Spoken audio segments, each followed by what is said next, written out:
Hey everybody, it's Tripl-L coming in to watch Is It Wrong to Try to Pick Up Girls in a Dungeon Season 2. I am so excited.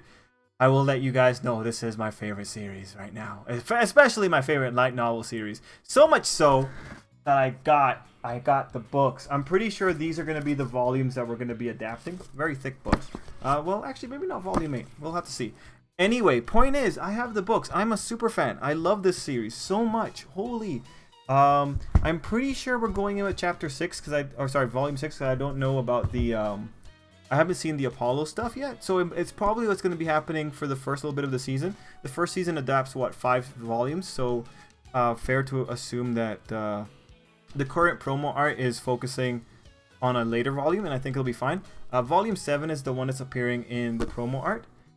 So I'm actually very excited about volume 7 getting adapted because volume 7 is so critically flawed.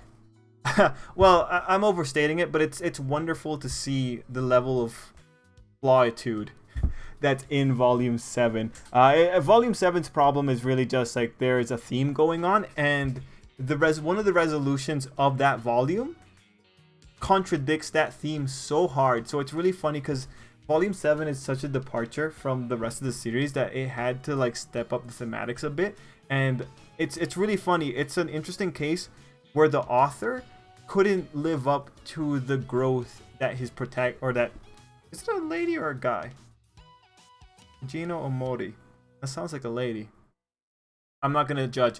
I'm not gonna try and figure it out. Their character reaches a point of development where it seemed like the author couldn't reach.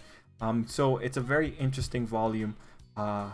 I'm very excited to talk about this. Especially, I'm very excited to like compare this to Overlord and finally do the Overlord versus Dungeon Girl video, because this is one where the comparisons are crazy. Anyway, I just came on the video. We're gonna do it like the proper Tripl-L style of doing it. With the little cartoon character. I just came on to like just tell you guys, like, I'm very excited. I have all the volumes. I will be reading along as we are watching the anime. I am so ready for this one. I'm so excited. Anyway, guys, hope you enjoy, and yeah, till next time, you're going to be seeing character me now. Okay, woo! This is much more comfortable. Now you guys can't see the tiredness on my face. I just finished trying to record the Hero Academia video, and it was just too long. I've spent over an hour and 30 minutes on that video just trying to figure out the right things to say, and it's just, I'm tired. So I'm very happy to watch Dungeon Girl. Gotta put on my headphones. Here we go. Nice. Right? The Apollo stuff didn't get animated, right? I don't think it did, right? Was it a movie? I hope not.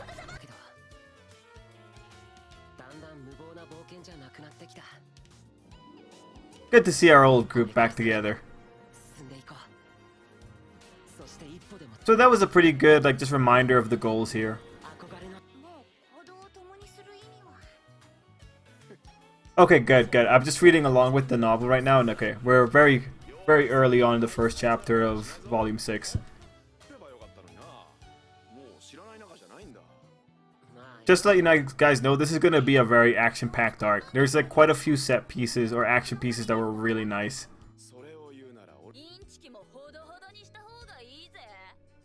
Apollo.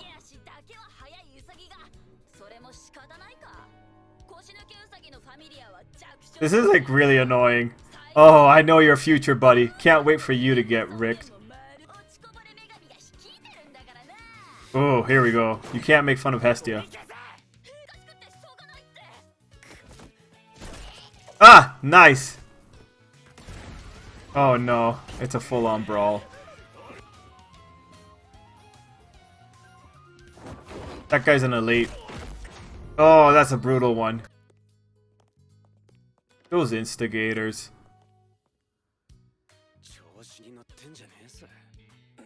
That was actually a really nice degree of mercy from Beat. Or Betty? Jesus. Okay. So I'm very happy. We're very quickly moving into it. I like how fast we're progressing through things. It's actually really interesting, I guess, because they had episode 0 last week, so I guess they felt so comfortable with episode 0 as a recap that they're just jumping in, because like even the reminder type dialogue that's just there to ease people back into the season. It's very minimal, so we're moving through pieces here very quickly. Or not, well, maybe not, but like, you know, it's a nice brisk pacing with minimal wasted dialogue.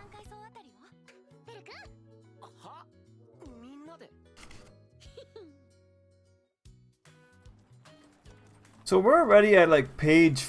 Oh, we're already at chapter 2 of the light novel.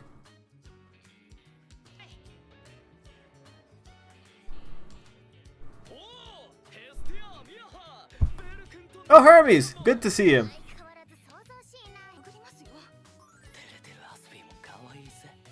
Oh, this is adorable. Ah! That was the best.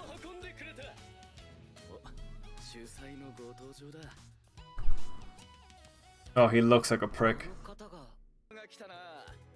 Ah, Freya, the best spanner in the works.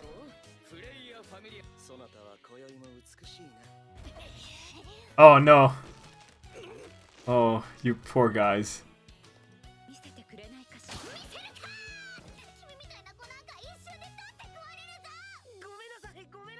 Oh, geez, Hestia. Just put it all out there.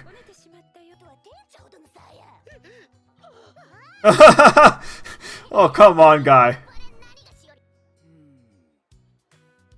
And of course, Hermes is watching it. It's just like, I can ship him.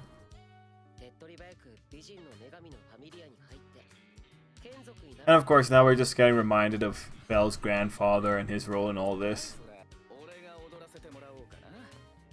Oh yeah, shipper on deck. Here we go. I'm not really sold on the Ainz-Belle relationship in all honesty, but they're alright.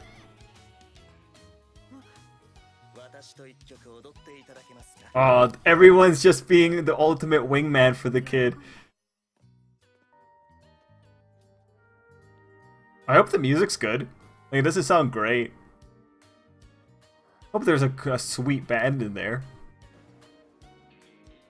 Oh, he looks so fabulous. Oh, you know what? That was probably the... Oh, everyone's being a bro. That might have to be the thumbnail because I have missed getting a thumbnail in the other times. Oh, they're having fun. That's thumbnail bait right there. All right, cool, got it.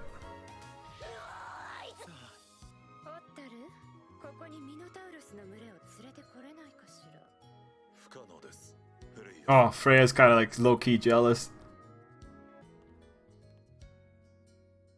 Oh, that's a creepy face.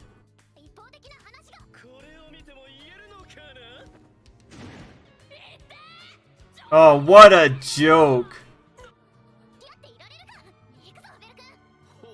Oh, look at that face. That's a punchable face.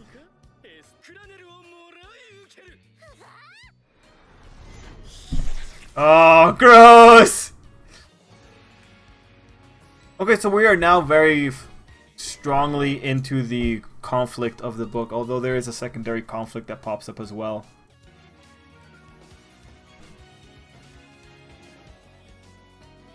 Oh, what a nice place. I wonder where they got it from. Oh, Haruhime looks pretty good in the anime though. And Ishtar also living up to the hype. Oh, this is gonna be a pretty epic one. The Amazons look pretty good too. Oh, I caught the glimpse of that one. The frog. Oh, alright. Okay. Apollo. Alright. We still got some time left in the episode. Oh. Okay. Alright, so, you know, looking at that, we went through 2 chapters of volume 6. There's 5 chapters total. Roughly spaced the same. Roughly. Well, kind of hard to say. Like, chapter 2 is...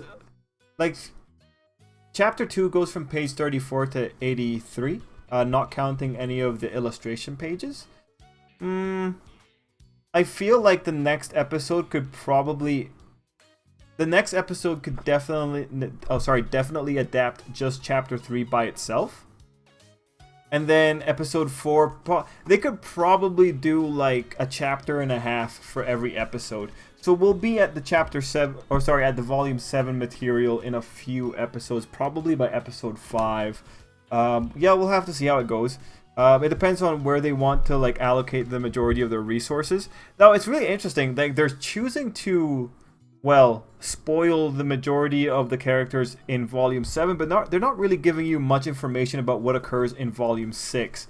So, you know, that's kind of interesting. Anyway, for this episode, I don't think this is a good episode for people to just jump in on. Like, either you gotta watch the Episode 0 recap for Dungeon Girl, or you gotta go and you gotta rewatch the first season, because this is not a very user-friendly episode when it comes to figuring out what's going on, because this is an episode that comes out and it's just dealing with character interactions, and it's just, you know, you get the opportunity to see characters interacting, that, you know, you get to have that slice of life element in there, and really you won't get the value out of this episode if you don't already know the characters from before.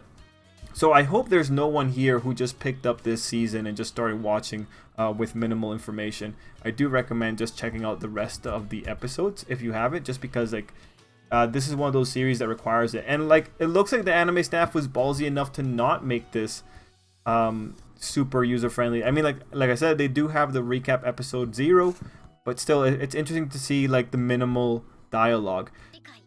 Now, you know, were there things that were skipped? Yeah, obviously. Honestly, there's always skipped things. The things that would be skipped most likely are little character moments. Although the ones that you ended up getting focused on here are all the ships, right? Like, pretty much every character that likes another character, you got some hint of it in this episode. So I think that's actually really interesting to like consider. They know what they're aiming for, and they're aiming for like the romance between the children and the gods. Actually, it's very interesting. Chapter 8 is a collection of just short stories from different people from the city, and a lot of those short stories revolve around love. So it's actually very interesting how the anime staff has fully jumped onto the thematics of Dungeon Girl, and they are going up the shipping angle. I love it. I'm all for it, man. I will read through volume 6 again to see if there was anything that was missed. But I think if things were missed, it's just like little subtle things. As an episode 1, I don't think, like, as a season premiere, I don't think it's strong. As a continuation of the Dungeon Girl first season, I think it's fine. If you were to watch the two back to back, this would be a natural transition. It feels very smooth, feels very nice, and we just get thrust back into the antics. That said, like, how much plot progression is there? Like, this is largely a premising episode and setting up the premise to the conflict. So as a setup episode, we got it done in pretty much one episode, with the next episode being a pretty interesting action scene. So, you know, I think works pretty well there. Overall, solid. Not the most spectacular season premiere, but a very solid continuation of the Dungeon Girl saga. I'm very excited, man. I'm very excited to get into it. I'm trying to think if there was anything else that was really worthwhile to like really overanalyze, but not really. Things are pretty simple here. It's like very simple to see what's going on. Very simple to see just the machinations. It's very simple to see the scheme that's going on. Like, everyone knows that they're being set up. No one's playing around with it. So yeah, guys. This one's gonna be a bit shorter of a video, just because this is largely just, since it's just the beginning of a volume, it's largely just very fan servicey, and there's just so much that we can say about fan service. There's nothing really like worthwhile to dig into here.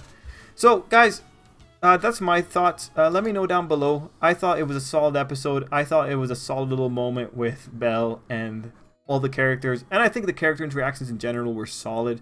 We'll have to see what was skipped at a later date.